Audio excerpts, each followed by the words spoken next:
C'est qui le tueur le plus emblématique que vous ayez expertisé ou alors que vous avez eu même à l'UMD? Ben dans le livre, j'en parle, j'ai eu Mamadou Traoré, Mmh.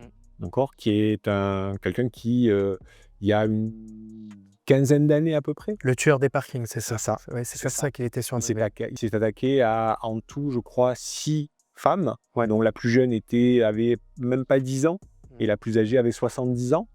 Parmi ces attaques, qui est quand même des attaques ultra violentes, il y en a 2 qui sont décédés à coups de poing, on l'appelait le tueur aux mains nues, et il y en a 4 autres qui sont restés totalement amnésiques des faits, tellement, l'agression a été violente. Il faisait quoi Mamadou Traoré, exactement? Enfin, je veux dire, c'était quoi ces 6 agressions? Alors ces 6 agressions, c'était un mélange, d'agressions très violentes pour détrousser ces personnes, c'est-à-dire qu'il leur volait, leurs affaires, mais il y a aussi eu des agressions sexuelles.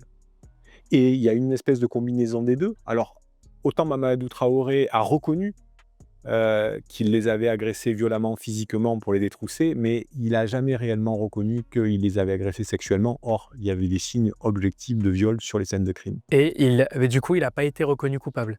Alors il a été Pourquoi? reconnu coupable. Il a pas été reconnu responsable, pardon. Non, il a pas été reconnu irresponsable, il a été responsabilisé et donc il est allé en détention. D'accord. Sauf que, comme Mamadou Traoré est quelqu'un qui est pas indemne de troubles psychiques, en détention, il a pas tenu.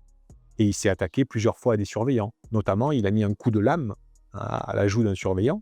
Et c'est suite à ce coup de lame mis à la joue, sur la joue d'un surveillant, et suite à avoir saccagé sa cellule, qu'il est arrivé à l'UMD.